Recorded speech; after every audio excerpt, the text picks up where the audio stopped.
first of all, thank you very much for accepting my invitation. So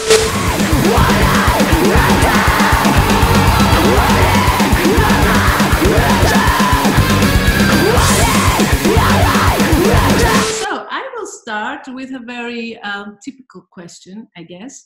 And this is if you have ever done vocal lessons, either in classical technique, in extreme technique, if you can say a couple of things about that. Yeah, sure. I mean, I started singing when I was 14 or 15, and I was the guitarist in the band, and the band was put together by a guy who was a singer. Mm-hmm. But we turned up at the first rehearsal and it turned out he couldn't sing at all. Really? So we sacked him and then we didn't have a singer. So we literally, yeah, you ever heard of the drawing the short straw? Yeah. Yeah. Well, we literally drew straws and I drew the short straw. And then I ended up being, that was it. I was a singer from that point on. So I had to learn. I was terrible. So my next door neighbor at the time was, she was like a member of a local theatre company. Mm-hmm. And she was a singer, so she came over and helped me learn some basics, referred me to a lady called Sylvia Swan, who was a classical teacher. She was quite well known locally. And I started studying for my classical grades. So the first grade I took was my grade 8 classical one, and I think I got like 98% in it, which I was amazed with. It went really well. But I obsess about these things. So that helped me massively because I learned how to sing correctly. Before then, I'd try and sing and lose my voice a lot. And even when I started trying to learn to do rock, I would have problems with like my voice being hoarse and things like that. So yeah, it helped me in a classical thing, but it kind of tied my hands when it came to rock. And especially, obviously, it's not a lot of use for metal. So I ended up, from a classical point of view, I think with any instrument, you feel very compartmentalized, like, you know, you've got head voice and falsetto and chest voice and you kind of blend the two a little bit, but everything's kind of like this range is here, this range is here, and this range is here. So if you see like a top G, you're thinking, oh, that's going to be head voice, because you shouldn't, you know. So everything's really regimental. So when I'd go to sing something that was more rock based, I'd kind of sound like a classical singer having a go at singing it rock. And you know, when you'd sing like, I don't know, say you're singing Bon Jovi, like now you'd be like, whoa, living on a prayer. You put a bit of grit in there or something. At the time, you're like, whoa, living on a prayer. And it's kind of nice, but it's kind of soulless, you know? You know, I think there is a disadvantage that many classical teachers have, like, you know, it's only this and you can do it with only this way, but for me, it's very useful if a classical teacher is also very versatile, you know, and knows a bit of other more modern things to teach. So it helps. Yeah, it is. It's very, very good to have that, because you could be a great classical singer, but then you could be in a situation where you've got to sing something more pop or rock based, and you suddenly become out of your depth very quickly, and you end up with not vocal damage necessarily, but your voice goes quite hoarse. I had just had it all the time. You know, I'd go to I joined a choir when I was at college, and I'd go to the choir and sing, and my voice would just be shot. And it was because I was singing rock and metal on the side, and I had no you know, tuition with it. But from her, I went to university. I went to college. I stayed with Sylvia for a while. Then I didn't really have any lessons for a while. I went to university, and now I was studying music. And we were given like an hour of working with a vocal tutor every week. Your major, like vocal performance, was your major in the university? Yeah. It was a 3-year course. I only did the first year because I thought it was a joke. It was terrible. The people there I didn't feel they were very driven to improve themselves. They just turned up, and you know, people didn't take it seriously, and that annoyed me. But I was assigned a vocal tutor, and I wish I could remember her name, and I feel terrible saying that, but she was great. Okay. We worked together for a year, and she taught me more about contemporary sort of music and pop and rock, and would sing different things. So I'd go in, sit with some like by Creed or something. I'd be like, I want to sing this, or Meatloaf.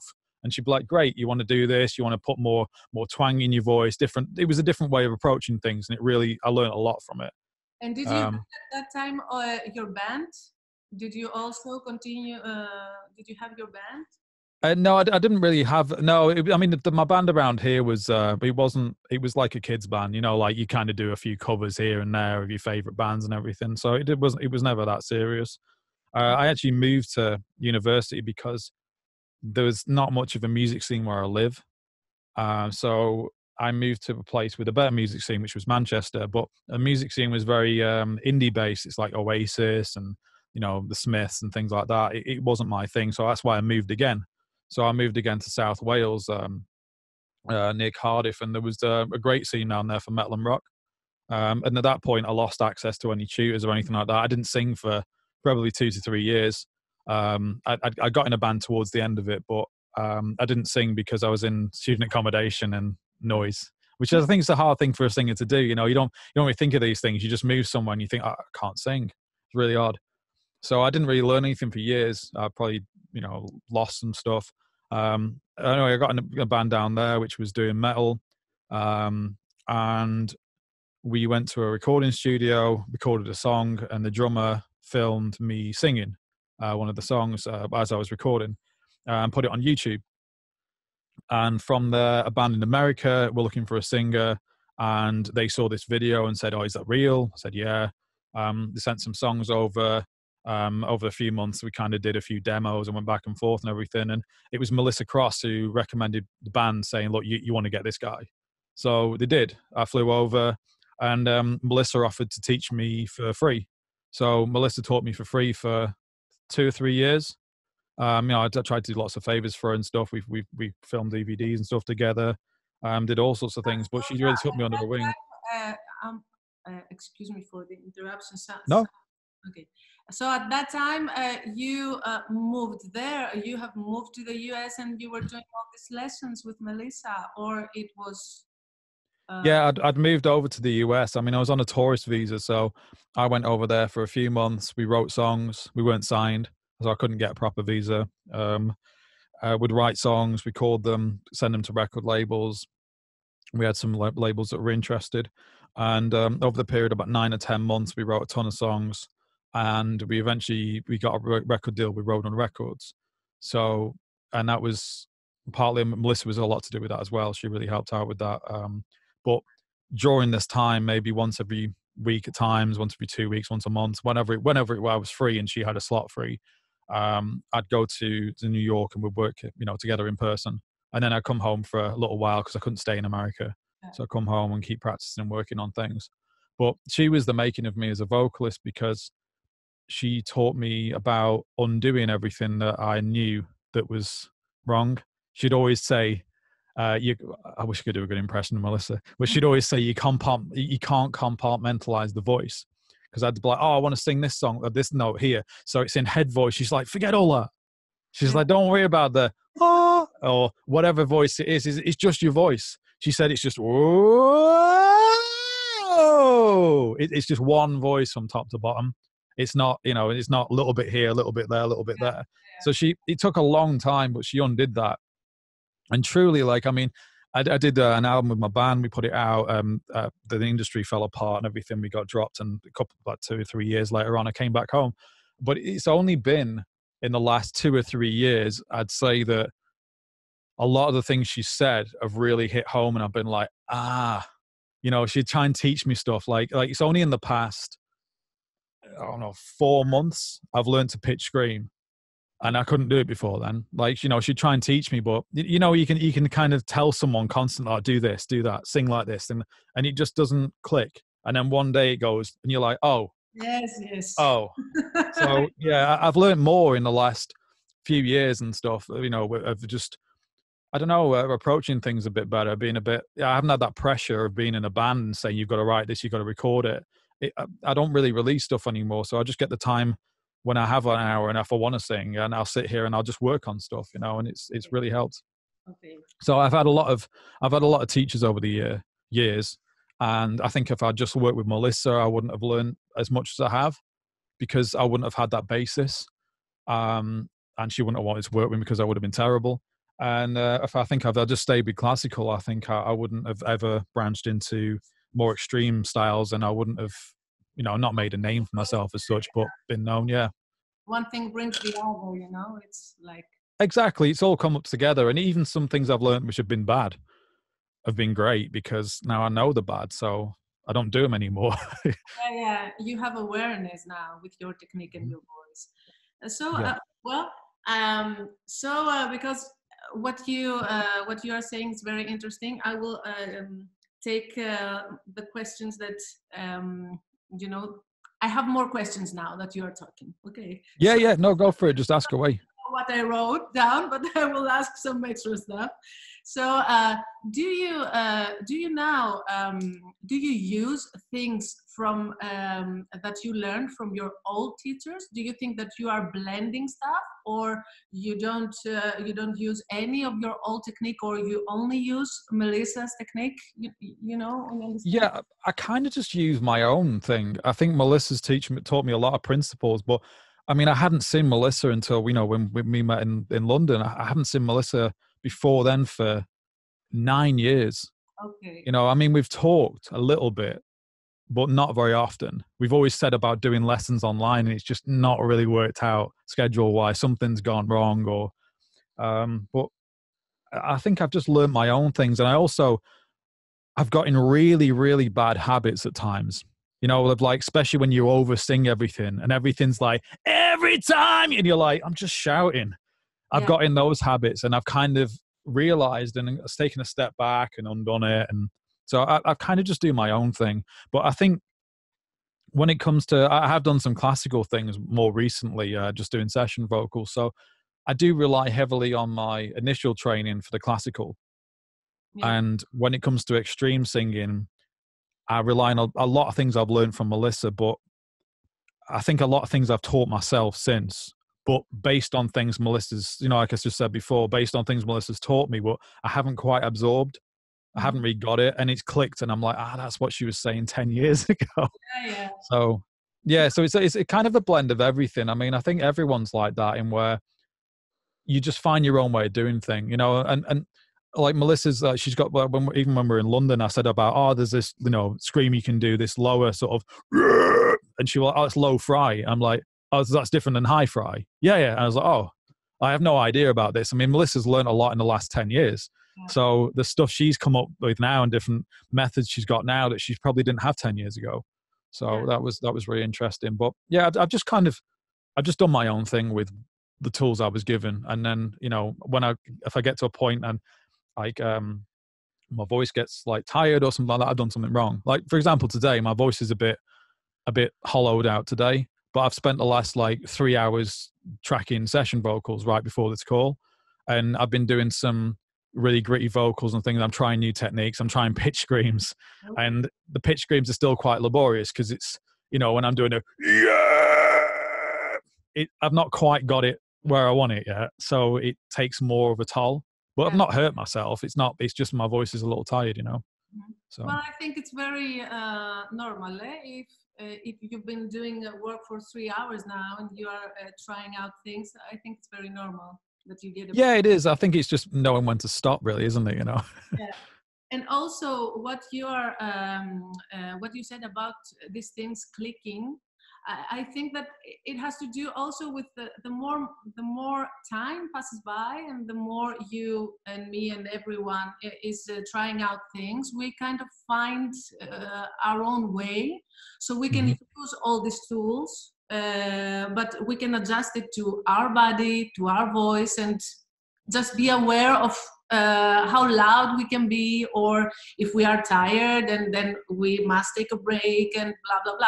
So I think the key to have a personality, so to say, a vocal personality, is first to have a personality in general, and then try out things and know your limits. So I think that's why you click to things that 9 years before you wouldn't.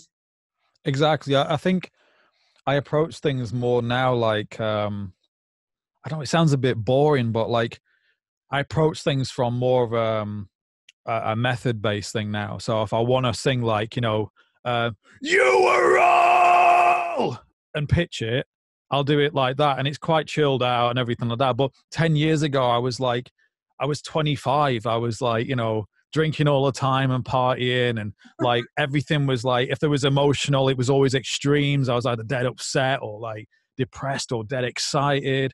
So things change with that. You know, if I get on the stage now and I sing something, I'm going to be really controlled and I'm going to approach it like an archer. Mm-hmm. But back then it was like a machine gun. You know, I get on stage and you've got all of this knowledge and everything, and the crowd would go crazy and you'd be like, and you just start screaming and singing. You get through the show and everything, and your voice would be pretty blitzed at the end of it. Like, you know, it was me back in the day. I was a bit of a bull in a china shop, but now I approach things a lot more calmly. So I know what you're saying about the personality. I think the personality thing can almost go too far. Mm-hmm. You know, I think I've sung songs recently where I've got top to bottom. In a way, it's not perfect. I mean, that's an overstatement by a long way, but it's pretty perfect. The pitching's great. The tone's exactly like I want it. And I've listened back and thought, that does nothing for me. It's just, you know, you all are da, da, da, da, da, da. Like the pitching's fine, but there's nothing in it. Whereas, you know, if you get it a bit more rough and ready, it's like, you are all that I will do. You know, there's a bit more personality in there, and it's a blurred line, isn't it, between the two of them? So yeah, I was too one way, and then maybe now I've gone to the other way. Yeah, but now you're a very mature person, Chris, so that's why it's all happening. I don't hear that very often. Okay, so you've done your vocal lessons both in classical, in modern, and with more extreme techniques. So my next question would be, if you had switched techniques concerning extreme vocals. So like, were you a false chord screamer, which you weren't, but I'm just saying, a fry screamer, and did you have a project that you would blend these two? So I think I've always blended them because I could never get enough power out of the fry scream for what I wanted. You know, I think like I did a tour with Soilwork, and it was Bjorn Strid. Mm-hmm. And he has more of a like, yo, yeah. He's got that. There's a note in there. There's a sound in there. Well, if you do it more fry, I'm probably going to screw it up now because I've been singing so much. But if you're going to do it like, well, I did it though. But it's a bit more hollow. So you can have like, yo. It sounds all right, but to me, if I'm, you are, it's a bit more ballsy. It's got that character in there that I like. So I've always blended the two of them. And I think when I was trying to learn the fry screaming, I had such a short space of time to learn it with Melissa before I went in the studio. I kind of be like, you know, from beyond the point of turn. It was a bit of a yell with maybe a bit of fry in there, but I hadn't mastered the technique before I had to use it. So I kind of just, it was whatever it was.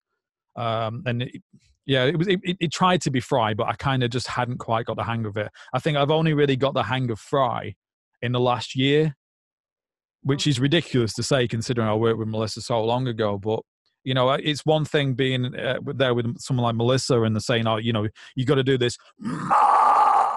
I couldn't do that 10 years ago. She'd go doing the ma thing, and I'd be like, I just couldn't get it. It didn't click. But then I had to go on stage 5 days later on and just do something. So, you know, I kind of developed my own thing from that. So, yeah, I think it's meeting Melissa in London was a huge thing because I didn't know what she was going to ask me on stage. And I thought, what if she asked me to demonstrate something and I don't know how to do it? Yeah, but very, very nice stuff there. Also melodic wise. Yeah, it worked out. It did sort of work out, but there were like 2 months before then where I was sat there and like I was working in the studio and I was like, I've got to learn how to fry scream properly now because she might ask me to do it and I can't remember. So with all the knowledge I've accumulated over the past 8 years, I kind of tried the fry scream again and I was like, oh, I get it now. It's the, you know, the, all those noises. I was like, I get it now. So yeah, it's kind of just been a recent thing that I've really got to grips with. But yeah, back to the initial question, it's a blend of everything, and it depends what's happening.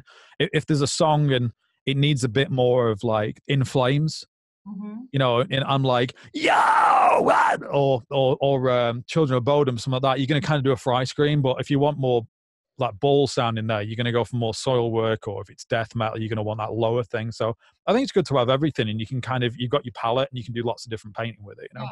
Yeah.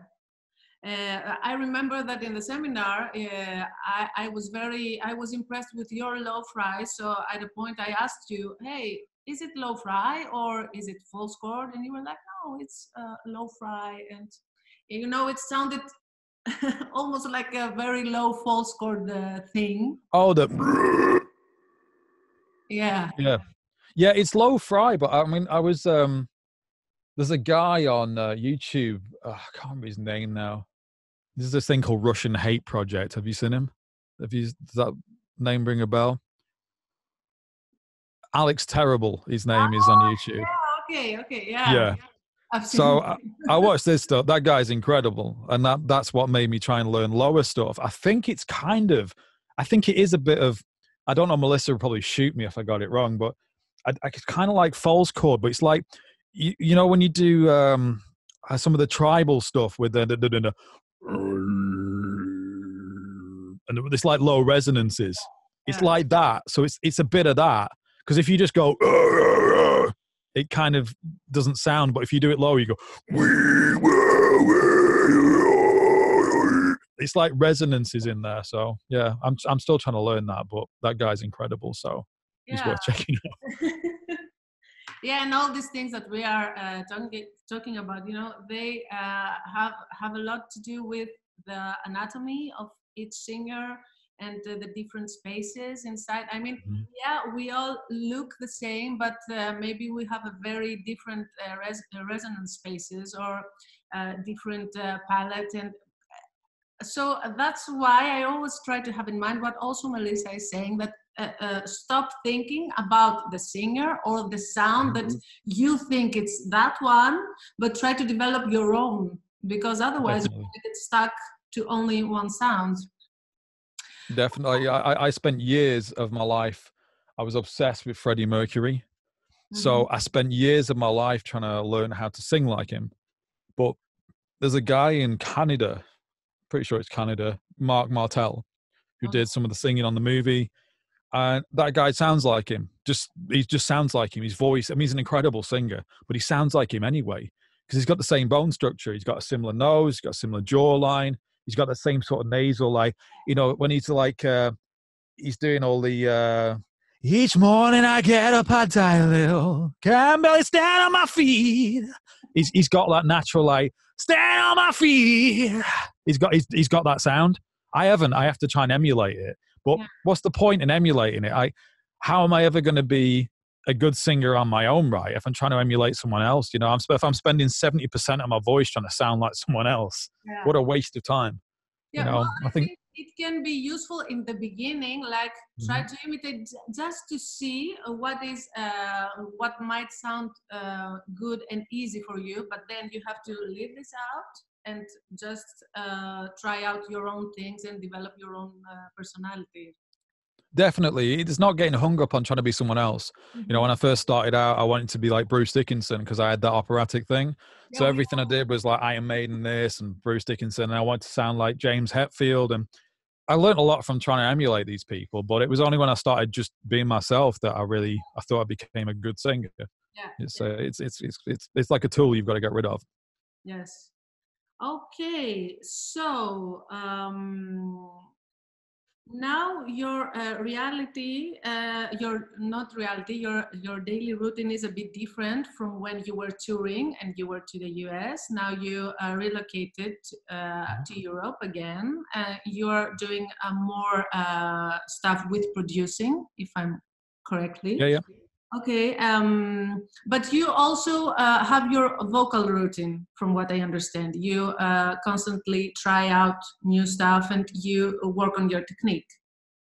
Yeah, I try to. I don't really do it that actively a lot of the time because I work like full time as like a producer, mixing engineer. So you know, I've got like a home studio I work in, which is where I am now, and I normally without this lockdown on, because I'm like a full-time dad and trying to do this on the side now, which is a nightmare. But normally I get up in the morning and I come in here and I just work on whatever I've got. If I'm mixing an album, I mix the album. But if you're mixing an album for 8-9 hours a day, then the last thing you want to do after that is really music. So it kind of takes over. But then there's periods of time when, if I haven't really got a lot of work on for a few weeks, I'll have a couple of days off, and then I'll be like, I just want to sing. So I tend to just go on YouTube or something and find something that, like, music I like I don't know, any like Elton John, whatever, as a karaoke track, and just sing along with it.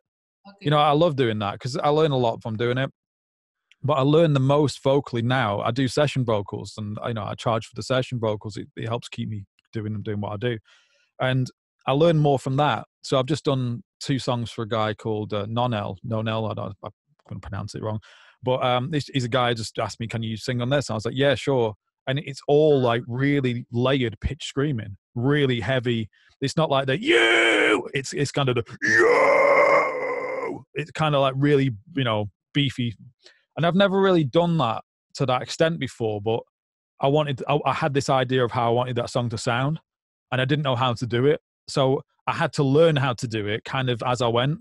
So I sit here for a few hours doing a song, and I hit record, and I was like, no, that sounds terrible. That sounds bad. That sounds bad. And eventually I realized that to get that really big scream sound, it's like Jamie Graham from Heart of a Coward. He's got a new band now. He's got this amazing pitch scream. I massively admire. And if you drop your larynx, so if you the difference of going if you do that while you go, instead of go yo, if you go yo,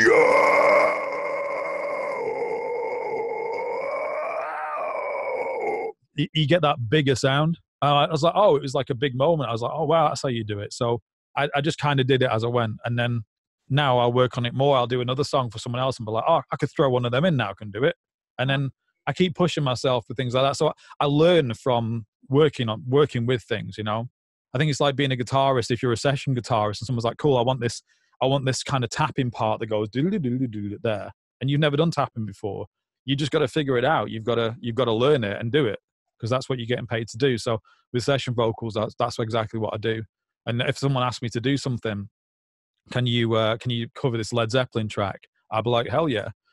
Like, I don't know how I'm going to do it, but it's a challenge, so I'll take it on. If I couldn't do it, I'd just give them the money back. But like, I like relishing in the challenge, so I'll take on anything and give it a go. Okay. But that's where I do a lot of my learning, really. And then sometimes when I'm driving around in my car and I'm just randomly trying to learn how to do I was trying to learn, you see these guys on YouTube as well who have mastered low singing. So I've done loads of high stuff. Yeah. But by doing a medium note and adding a bit of fry to it, your voice drops by an octave. So again, I'm probably not going to do this now, but if you go,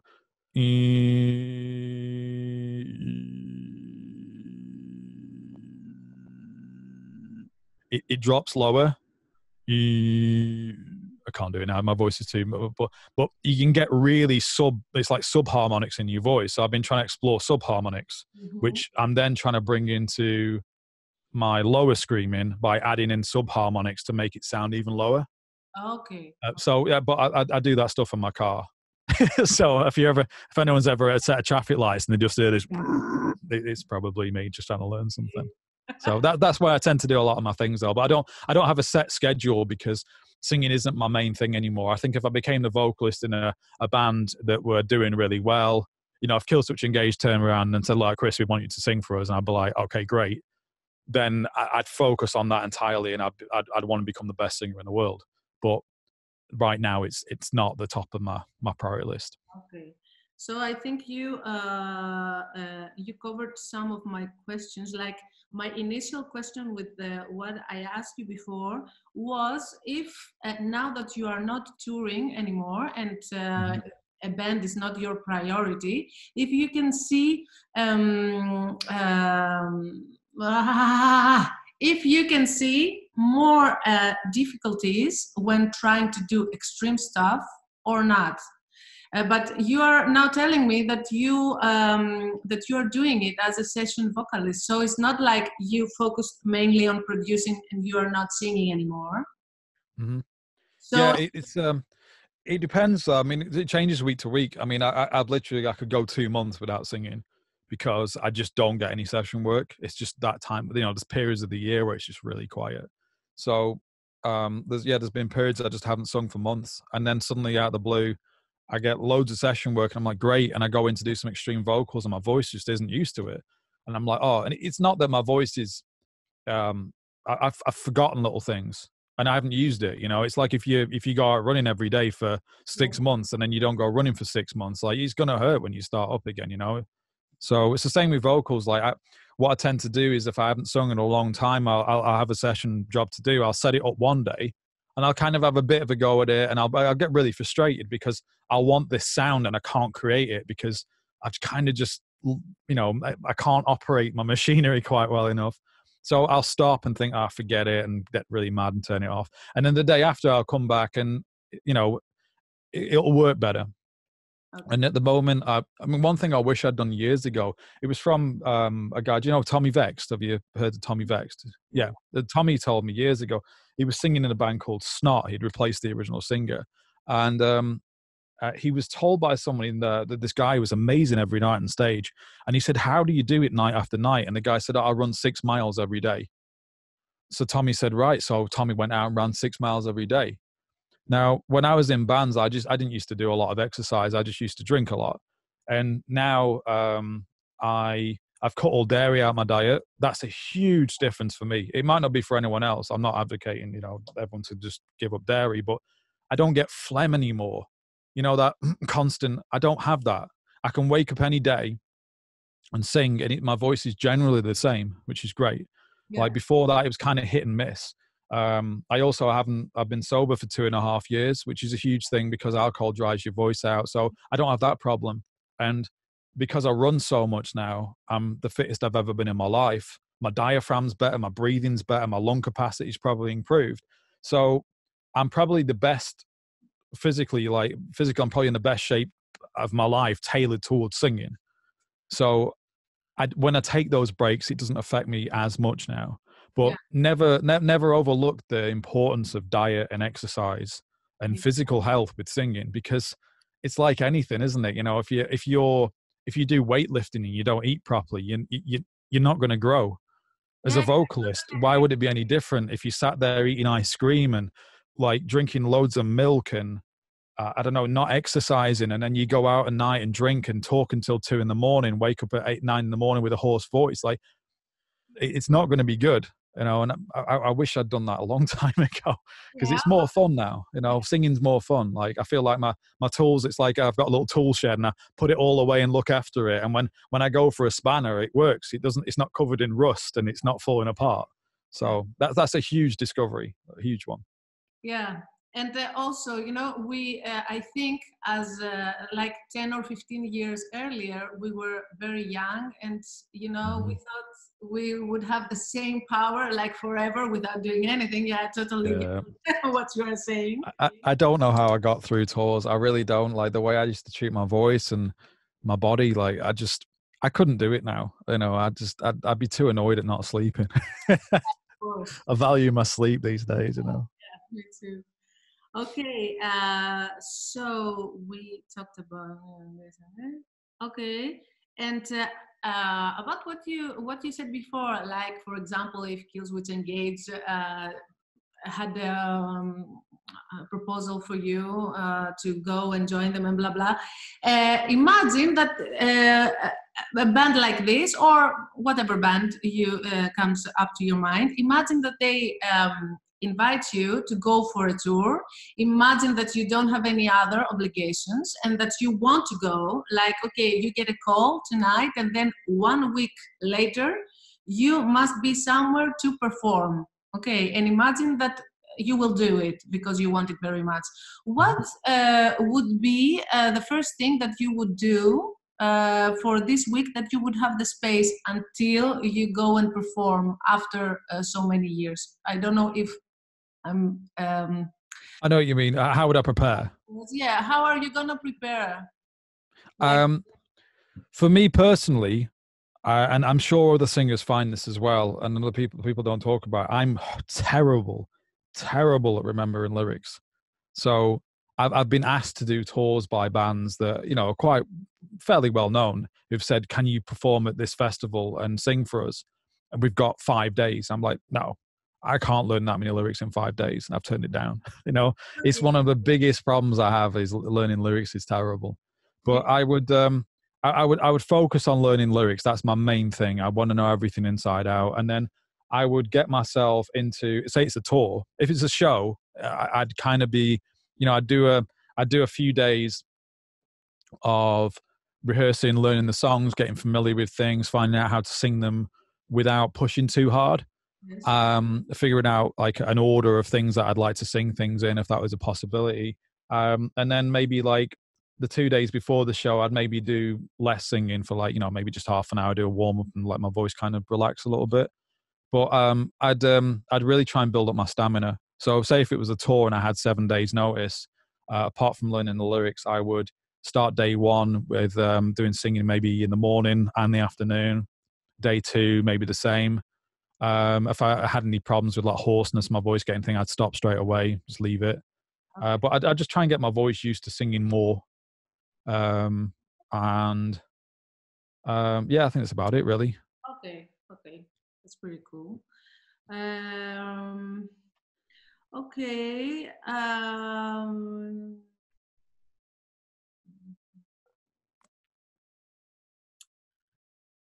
Okay. Do you believe that each singer that does an extreme technique has something that is very easy for him or her to do? Like, for example, maybe you know from the beginning that you are a fry screamer or that you are a false chord screamer. I mean, do you believe that each one of us has a safe zone concerning to distorted vocals, or is it something that we have to learn and then pick the right technique for us? I think anyone could do any technique. However, I feel that some things are probably going to feel more natural for some people.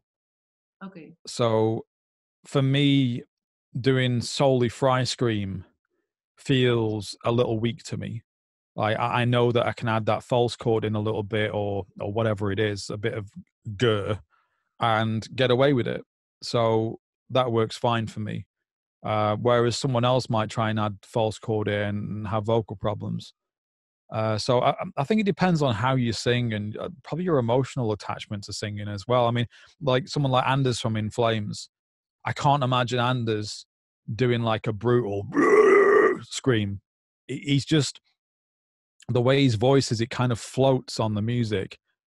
You know, everything's always, take this life. It's always, it's really, really airy. The way he works is like that. But then you've got Bjorn, again, from Soilwork, who's going to be a bit more full on. It's just the way he is. You know, Corey Taylor is pretty full on. So I think everyone's naturally drawn towards something. And someone can do false chord screaming their entire life and have no problems. Someone can do it for 3 months and have some severe problems. It really depends. And I don't know whether that's to do with anatomy or just bad technique. I think Melissa or someone like that would be better answering that. All I know is I've been doing extreme in singing since I was probably 16. Mm-hmm. So that's now 20 years. 5 years ago, I had some problems with my voice. And it wasn't caused by this. I lost my temper and shouted like really loud. And I blew my, I don't know what happened, but I could taste blood. I couldn't speak for about 2 weeks properly. And I went to get, the tube down your throat and have a look. And the guy said, it's just a bit of swelling. He says, don't do it again. But he said that my voice looks absolutely brilliant. He says, like, if he didn't know any better, he'd think I was like a 12-year-old choir singer. Oh. And then I told him what I did for, a living, all this screaming and stuff. And he couldn't believe it. He would have thought my voice would have been trash, but he said there was literally no damage or wear or anything. That made me feel so good about it. So whatever I'm doing works for me. So if you don't have any pain, you don't have any problems, then, and your technique's good, then just carry on doing what you're doing. But for me, if I try and sound like Danny Filth from Cradle of Filth, doing all these like, really high things, like I can kind of do it, but I feel like my voice is bleeding. I could feel like I can taste like, that kind of hoarse blood sort of thing. and my voice feels wrecked. So I just don't do it anymore. Like, it doesn't work for me, you know, whatever I do is wrong. So, or something about my makeup and, like genetically and the way my face shape is, or the resonance, something doesn't work well with that at all. So it's all about trying out stuff and see what's best for each one of us, I guess. Definitely, yeah. I think it's good to learn a bit of everything, and you know, like broaden your palette, but be, you know, like we said earlier, you should be yourself. Yeah. So if Corey Taylor had been a massive fan of In Flames and he wanted to sound like Anders, then Slipknot would not have sounded like Slipknot. It wouldn't have worked. You know, it's only through just having his own approach to it that he's kind of you know, dominated that sort of area of music. Randy from Lamb of God as well. You know, if he'd have like decided he wanted to sound like, I don't know, Slayer, like, he just wouldn't have worked. You know, the fact he's got his own, you know, and all that stuff, he's like, it works great for him. You know. Yeah. So, yeah. Okay. So this, we got it covered. Okay, I have two more. Well, lately, by lately I mean the last at least couple of years, fry scream has become a trend, I think, in terms of vocal technique. And many people have a problem with projection. I mean, we know anatomically what the vocal folds are doing, and we know about the air passes by and blah, blah, blah. But I get more and more questions about the projection. And I would like you to give us one or two tips concerning that. Of course, I think everything is a matter of practice, and the more you do stuff, you know, especially with fry, the more thick it comes, but thick in a good way, you know, it kind of grows. Yeah, and I always say, okay, with practice makes better and blah, blah, but it's always nice to have tips from people that are doing it. So maybe you have a couple of tips for people. Sure, yeah. I mean, for me, I didn't give up on fry, but everybody wants to get to the end of the road straight away. That's how people are these days. You know, if you tell someone, oh, well, if you start this fry screaming, but right now it's just going to be like, ma, but in 10 years it's going to sound great, they're not going to stick at it because it's too long. But for me, I'm going to have to try these things and try and figure out how I can explain it. But my fry scream wasn't much beyond on that. I just did that, which it's so weak, you know, it just, there's not a lot there. But for me now, it's about finding pockets of resonance. So say I'm doing a low scream. This isn't exactly fry, but it's just an example. If I was to do a low scream and just go, there's not a lot going on. But if I change the shape of my mouth, I can make it bigger and more powerful. Yes. So I can go, so if I'm opening out, making more space, I'm lifting the palate. Suddenly it's, and it's pushing a little bit harder as well. But there's no pushing here. It's just, it's like going that, you know, it's like, ha. Yeah. But if I add more resonances in with my tongue, then you get,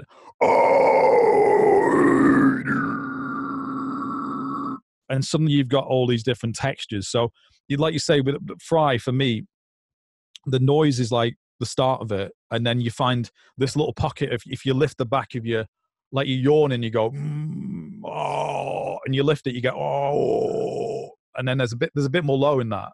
Oh. Yeah. So by lifting the back of the palate and try, like almost like you're trying to fit a tennis ball in the back of your throat, you make all this space and it gets bigger. So that grows into this. And then you might find that if you stick your tongue out, I don't know,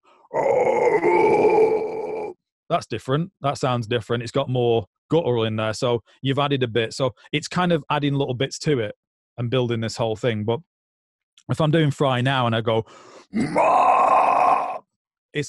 for me, there's a resonance like, here somewhere. Yeah. It's like, and you can do it with an E.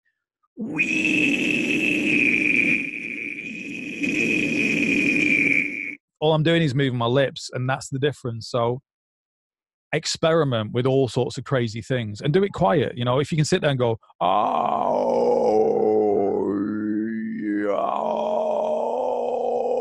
And like when I do that, there's almost like two pitches. Oh, so then you can put it into a oh and try and get it in there. But yeah, for me, it's making as much space as possible at the back. And one of the biggest things I've learned recently is just to relax more and more. If you think you need to relax, you need to relax even more. So as soon as you go, it's ruined. You've just got to go,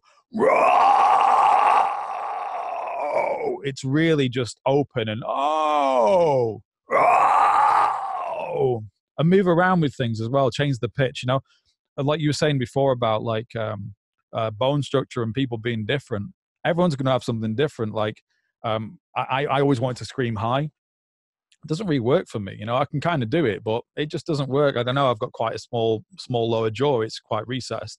I always wonder if that's got something to do with it. But you know, just experiment. Like one day and record stuff. One of the biggest things about fry screaming for me is recording it, because it sounds one way in your head and it sounds totally different down a microphone. So get a microphone, get a set of headphones, and get a karaoke track for something, whatever it be, like, and just record stuff.